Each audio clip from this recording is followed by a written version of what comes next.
We're going to jump into the Cartel 2 book review. But before we do that, let me show you what it is that I'm working on. This is the same project that I was working on when I did the Cartel 1 review. And I haven't picked it up since I finished that review. But I'll show you. This is a baby's blanket. I'll show you how much I could complete by the time I finish review 2, if I can remember. Yeah, I don't even know where to start with this one. I thought I had this book figured out. I was making predictions as I was reading, as they was coming up. And I was hitting a lot of them on the head. Like, okay, yep, this is about to happen. That's about to happen. And then Ashley and JaQuavis looked me dead in my face and started laughing. And was like, yeah, psych, you don't know nothing. During them last 15 minutes, the whole entire thing switched up on me. What was happening? So then I had to like go back. Yeah. Okay. I never saw that ending coming. That is not something that I would have pictured for the ending of this book. But it makes me that much more excited to go and start reading that next book.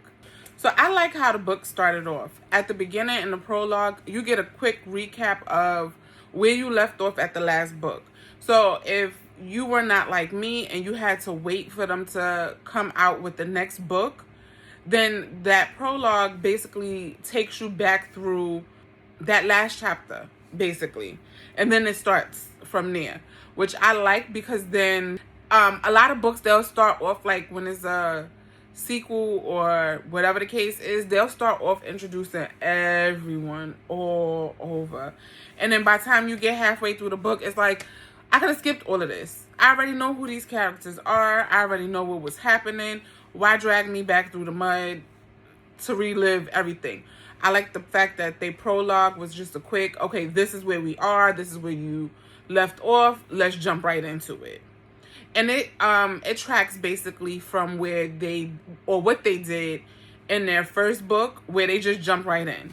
You got to know the characters and they introduced you to who you needed to know as you were going along. One of the things that I loved was that we got a deeper backstory about Mia Moore and Anissa. So it goes back into their childhood, and it shows you why Mia was so overprotective of her sister and why Anissa was so overprotective of Mia. And then it shows you how they built that bond that they built. One of the things that was like a WTF moment for me in this book was the fact that they made Mia do 6 years because she didn't show remorse, because she killed the person that was essaying her sister.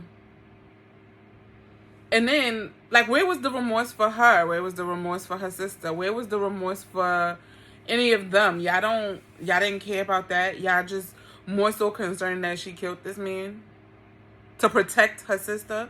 Because after she did that, what happened? Her sister passed out. At what point in time were they going to protect her or her sister? She literally just made herself get jumped because she found out that she was pregnant. And she didn't want her mother to know because she felt like her mother wasn't going to do nothing about it. Like, what is happening? I like that we also got a chance to see the Murder Mama's origins and how they started. I thought it was like a cute little backstory. So when Mia, 6 years that she spent in juvie, she comes home to Anissa and Murder, which is her boyfriend. Like, the relationship that they started building, it was like, hey, he was her big brother. It was cute. He made sure, like, certain things that Anissa was like, more skeptical of, like the fact that she didn't have her license, or she didn't want her driving without a license, trying to protect her, whereas Murder was too. However, he was more concerned, like, okay, I'm not supposed to be a babysitter, or that's not my job. You're going to make whatever decisions you make, and I'm going to be there to support you the best that I can. Let's talk about Murder and his story first with Anissa and Mia Moore. When Mia comes home, she realized, like, Anissa is living in this nice place. She doesn't have to, she's in a high-rise building. She don't have to work. She not doing nothing. Murder is basically taking care of her. The one rule is she can't answer that phone on the wall because that's his work phone, right? So she finds out early on that he had to go get rid of his weapons and get new ones. That's his job. His job is literally his name. She goes with him and she winds up seeing the whole process because he didn't want to leave her in the car. She'd been living in a house for a year. He's been treating her well. He takes care of her just as well as he takes care of Anissa because that's his little mama and that's his sis. It's like his little sister. Her birthday comes up and she's like, oh, she want to have this big party for her birthday. And he was kind of skeptical, but he's like, well, whatever for Mia, I'm going to do it. So they go and they have this party for her. Anissa winds up getting drunk. They send her home. Mia stays, and then when everybody else leaves, they like, okay, we're going to continue drinking. And in true Ashley and JaQuavis fashion, the betrayal. It comes, right? So they don't actually like do anything, but she does kiss him. Both of them pull. Why are they doing fireworks? So I just lost my train of thought. Oh, so they wind up kissing and they both pull away from each other at the same time. So then she starts crying. She's like boo-hoo crying like, oh, how can I do this to my sister? He's like, oh, no, I would never do nothing to hurt your sister. We all know that. Like, all of these things. So then she's like, well, how are we going to tell her? He's like, look, we're not going to tell her or whatever the case is. We just know that this can never happen again. So after that, he starts moving funny. Because Anissa is like, well, why you never home no more? He empties out his safe. He is going somewhere. So she checks the safe because she has access to all his accounts, all his things. He don't hold anything back from her. She get into an argument with him because she like, oh, he don't even come home. He don't do this. He don't do that. But Anissa is not knowing that Mia and Murder kiss. So she don't even know why this man is not coming around and doing the same things that he used to do before, and she's getting annoyed. He goes out and she like, well, I'm gonna go follow him. They go and they follow him, and it turns into this big huge thing, and the person that he was meeting up with thought that he was trying to set him up. It turns into this big huge thing because Anissa jumps out the car and starts yelling and screaming because she thinks that he is meeting up with, like, I guess another girl or whatever the case is. If she would have been more aware of her surroundings, she would have noticed that it was at a dead end. It was at a warehouse. What girl is he meeting there? The deal or whatever he was supposed to be trying to do goes bad. And he had all his money on him at the time. The guy almost ended him there, but Mia comes and she caught her second body that day because now she saved Murder, but now Murder is like, no, y'all got to get out of here because they start hearing the sirens. Told her to get into the car, take both of the weapons or whatever the case is because the guy is gone. So they like take both of the weapons and get rid of them. Like she knows where to go because she's seen him go there before. He's on the news that he got locked up. The phone is still ringing off the hook. It's been months later. Now they running out of money because she sold the car that they was in, which was Anissa's car. She also purchased another weapon because she's like, oh, after I did that, I don't know who's coming after me. She was a little paranoid or whatever the case is. So then one day they like really behind on bills. They getting ready to be evicted. Both of them look at each other and was like, so are we going to answer this phone or not? They wind up answering the phone. They take their first job. It almost did not go well. 3 other people that was there that was trying to do something to the same person, like not to end him, but to like, stick him up or whatever the case is. Now at the hotel, they was sitting there trying to tell her like somebody is in the bathroom trying to help her, and she almost got ended at the hotel, but the girl pulled out and saved her. So they all wind up going and was like, oh, we was trying to get him because he had $10,000 in his safe at home. And yeah, you know, into everybody who had the combination or whatever to the safe. And they was like, not everybody, because they still had somebody in their trunk, because he came out before all of the stuff happened at the hotel. So they winds up going and getting it out of his safe, and they split it 5 ways. But they was like, well, whatever y'all have going on, we want in on it. They was like, because clearly y'all was here for something else if y'all didn't even know about the $10,000 in his safe. That's how the murder mamas came to be. And as you notice, I said there was 5 of them. One of their rules was to never do a job where they know somebody. They came in contact with somebody in some way, right? So what they wind up doing is some Russian guy calls while they on vacation. I'm going to give y'all $100,000. Get this job done. He gave them part of the money up front. And they were saying when the job is done completely, then I'll give you the rest of the money. Come and get the money out of the locker. Anissa was like, I'm going to go by myself because this was well put together.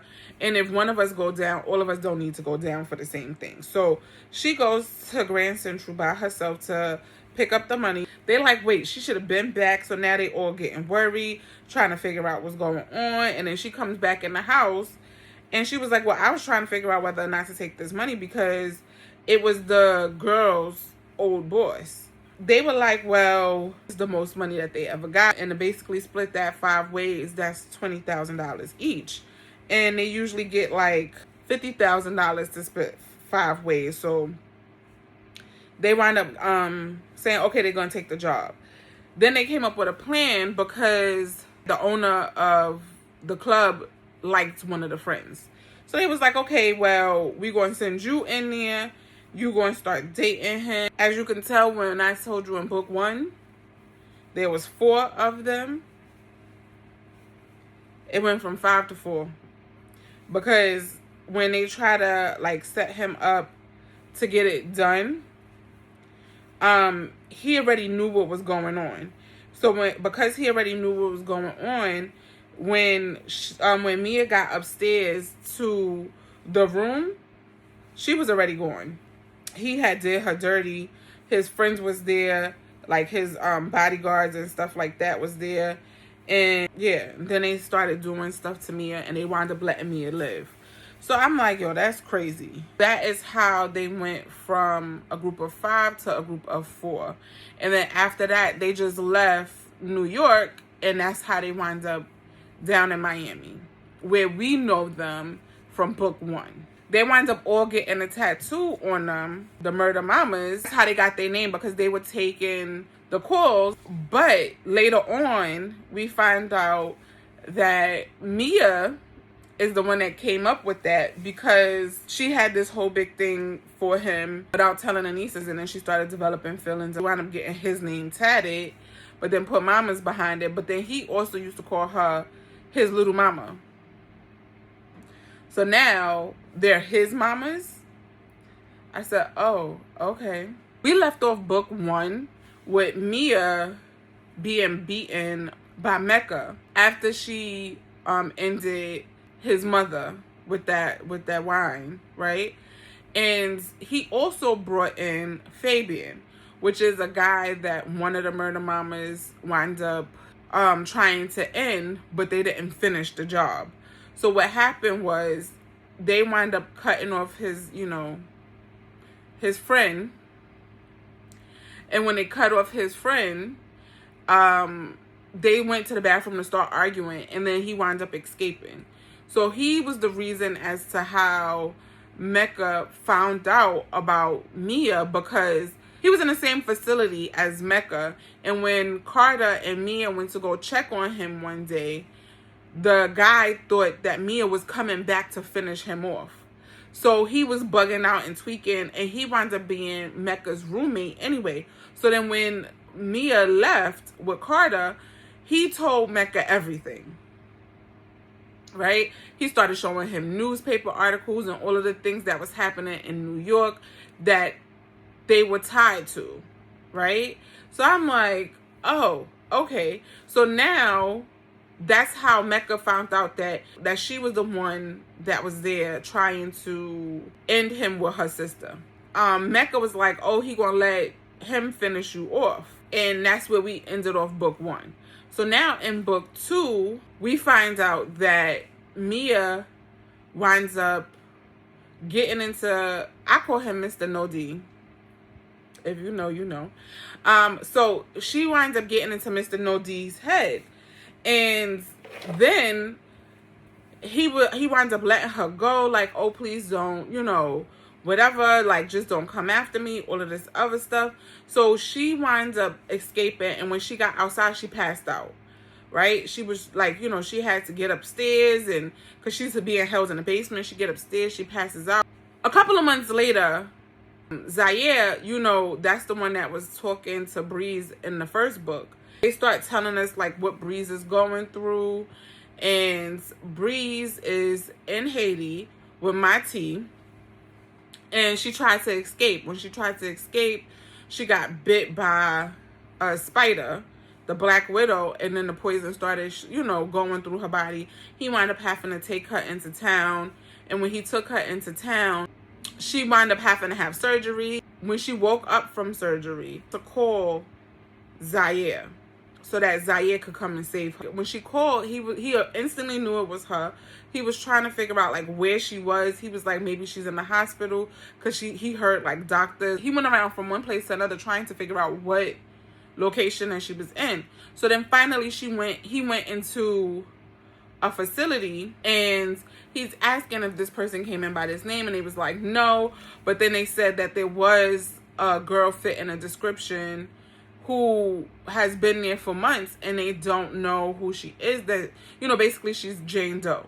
So he goes back in there to see her, and then he wound up calling Carter because they found her. Who did they find? Was it Breeze? Was it Mia? Zaire found Mia, and then Carter went or whatever to go pick her up. And when he picked her up, he took her straight back to his house. But before she woke up, they still looking for Breeze. And Mecca is now trying to kill Mia because Mecca has access to her. She's at the house. As soon as he realized that Mr. No-D didn't kill her, he went and killed Mr. No-D. So I'm like, oh, all right. So from there, he goes back and he keeps trying to get Mia. But every time he tried to get Mia, Carter is like walking in or interfering or whatever the case is.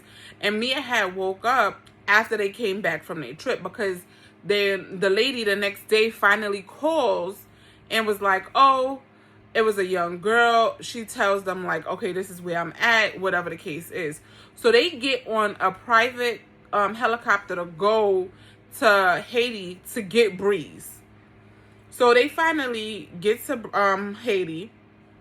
They find a little boy. The little boy takes them over to the hospital where the lady said that they was going to, where she's seeing her at, or whatever the case is. The lady is like, oh, my tea is up in the mountain. And the little boy now takes them up the mountain to get to my tea. So they get there. Now, this was another WTF moment for me, right? They get there and you hear them start shooting or whatever the case is. They get into the house. Breeze hears them get into the house. She hears the shooting. She hears the commotion. She is in the process of being done, right? So she's standing on a chair. She kicks the chair anyway. Like, you just heard all of the commotion going on upstairs. You're not going to wait a few minutes to see who it is or what it is, so maybe they could be possibly coming to get you. So then they running through the house, my tea running through the house, they letting off, everything is going on, is this big huge thing. Because he was in the shower and he got cameras all over his house, so he sees what she's trying to do, and he's like, oh no, I gotta get to her before she ends it all. So now he's running downstairs, they trying to get him or whatever. So finally they beating the mess out of him, and they like, where is she? She in the basement. So they end him. They get to the basement. It's 5 padlocks on the door. So then now they gotta bust through all of the padlocks. They get in there and it's too late. She's just swinging. All you see is her legs swinging back and forth. So they finally get her down. Zaire is losing it. And my thing is, what made me so frustrated with this part of the book is when you heard them come through, why would you not wait? Like, why would you even go that route anyway? Like, I get it. She had a lot going on with her at that time, but once you hear them come through, wait a minute. Figure out who it is. Figure out what's happening, because your whole thing was you gave the lady the number to call so that you could be rescued, so that you could be saved. And that's what she did. And you didn't even give it time. Like, that part sent me. I literally had to put the book down because I was done. The book went straight on timeout. Straight on timeout. Because how you just really didn't give it a few minutes. Because you could hear what's going on upstairs. And then by the time you realize what's going on, it's too late because you already done kicked the chair and you hear Zaire. Another WTF moment for me was Carter finally slipped the ring on Mia's finger. Now she's like waking up. She's regaining her strength. She's like, okay, no, I gotta go. I gotta get up out of here. And this is like right after this whole situation with Breeze, and they sadly had to go through that again. And it was like losing her twice. Because remember, they was at the memorial for her, and then they found her right after she just decided to end it all. So they finally had to bury her yet again. And when, oh, I know I was forgetting something. When they walking through the street to come back to the helicopter, Zaire is carrying Breeze. Mecca is walking in the front. And as he's walking, he's just popping random people. Like, these people didn't do nothing to you, sir. Why? Why you just like, oh, you gonna get it, and you gonna get it, and you gonna get it. Like, just walking down, popping random people. All the way back to the helicopter. Sir, what did these people do to you? Why you just sitting here, random people gotta go? You just ending random people because, all right. Talk about he looked like Mati. You ended Mati back at the house. So you know that's not Mati. You just upset. So you just random people. That is crazy to me. That is the definition of crazy. And he is it. I can't stand Mecca. Mecca is one of my least favorite characters because he don't think. He just do. And I don't like stuff like that. Because, like, you could get everybody hurt based off of the things that you doing because you're not thinking about what it is that you're doing. You're just doing random stuff. So, like I was saying, they're back in Miami. She's like, no, I don't feel safe here. I gotta go. He picks her up. He carries her out. And so Robin and Aries are now to LA. As they're unpacking, they found letters Mia was sending back and forth to Murder. So because she was sending letters back and forth to him, they decided, like, okay, we're going to reach out to him because we haven't heard from Mia, and I think she's in trouble. So now, as they are leaving, as Carter is carrying her out of the house, they're outside, like, staked out because Murder got out of jail. So now they see Carter carrying her to the car, and they go to the hotel, and he's like, oh, marry me. And she's like, oh, I can't. He was like, you didn't even notice that. Like, he's like basically lifted her hand to show her, like, he put the wedding ring on her. Or she kept trying to explain to him why she couldn't, like, the connection between her and Mecca and Taryn and everybody that has been going on. As she explains it to him, she was like, yeah, because, you know, I was supposed to take out the cartel. I was like, get out. Literally, all she had on was a robe. Murder finds her outside. So he takes her back to the hotel that the Murder Mamas and he was staying. He devising a plan to get back at Carter. So now Murder is so jealous because he had this whole big thing that he really liked her. And then now he feel like because Anissa is dead that he can go and do whatever he want to do with Mia.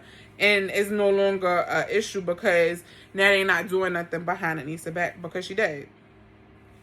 They got her phone and they trying to set Carter up. They sending him all of these messages. And finally, right before he leaves, he responds. He goes to meet up with Mia. So he thinks. Instead of him meeting up with Mia, they done set him up. And they like, okay, pack up. Let's do this. We leaving. We getting out of here. We going back to New York. They like gave her a warehouse address. So now Murder and Robin is like literally there waiting for him. Because Mecca is still trying to kill Mia, he's going because he's trying to get at Mia. So now he's there. Carter knew the location, and he wasn't sure after she done told him about the murder mama. He goes in, like, if he was going through the front door, but he comes in through the side door, and he sneaks up on Robin. And then he realized, like, it's the other guy, and he don't see Mia. So now he's like, and he grabs up Robin, and he holds Robin like a shield. And he coming down the stairs, and Murder shot him in his leg and all of this other stuff. So he holding Robin as a shield, and Murder starts laughing, and he killed Robin. I said, what the? So I'm like, yo, you gonna just sit there like she disposable, huh? At that point in time, Mia comes busting through the door like, no. Like, she literally got out the car. She's still feeling weak. And she was running because there was so much traffic. She was running. She's, like, literally trying to save him. She comes in and she sees the two of them pointing a gun at each other. So then she points the gun at Carter. And then she was like, no. And then she points the gun at Murder. And then you hear a shot go off. It was Mecca. Mecca shot her in her head. So then now, both Carter and Murder kills Mecca. They just opening up. It was just open season on Mecca. So now, he didn't even care. He was like, he just wanted to end her. He was like, if that's the last thing he did, he needed to end her. So now both Carter and Murder kill Mecca, and then Carter runs over to Mia, and he's like shaking her like, come on, Mia Moore, wake up. He was like, come on, you got this, wake up, wake up, wake up. And Murder goes to like shoot Carter, but he couldn't do it. And like both of them is just like literally crying over Mia. You hear, wake up, bitch. So I'm like, what? It is Mr. No D. He is still there beating Mia. So she never made it out. And then now they telling us the whole thing that was happening was all in her head. So Breeze was fake. Carter is still in jail. So Breeze is not dead. Breeze is still in Haiti with Matisse somewhere. He never went to Haiti. None of that ever happened. They telling us the whole book too. Never happened. It was all a figment of Mia's imagination. So now that left me with questions. So you mean to tell me that Mia knew that Zaire and Breeze was messing, or that he liked her, or they liked each other? Because why would you, in your head, script the fact that called Zaire, of all people? And then you came up with the number.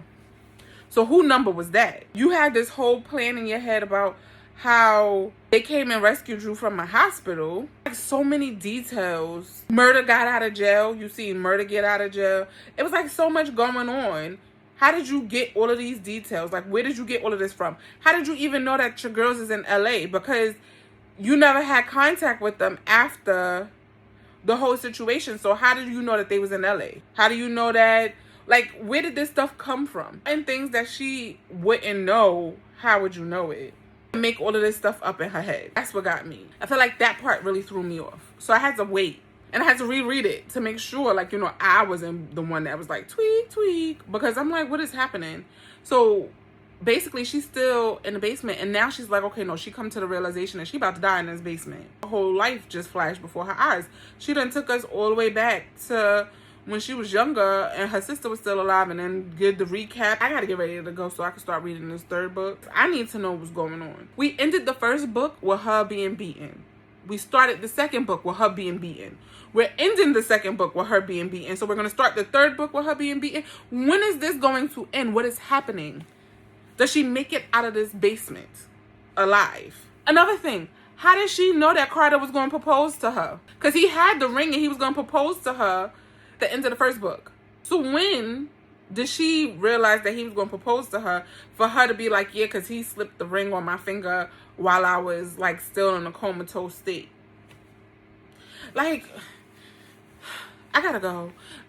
It was good talking with y'all. I gotta go and read this third book so I can figure out what's going on. Spoiler alert. The next book that I will be reading is the Cartel 3. Cartel 3, it's necessary. At this point in time, I already purchased, like I told you last time, I already purchased all of these books. So we already know what book is going to be next. At this point, I don't even got to tell you. I just got to go right now because I got to figure out what's going on. So I was in deep on this book review. And I think I only did like another 2 rows. But I think I did another 2 rows. And here is where I am now. And on that note, I'll catch you here next time on the Plot Twist Sistas right here in Heaven's Cozy Corner.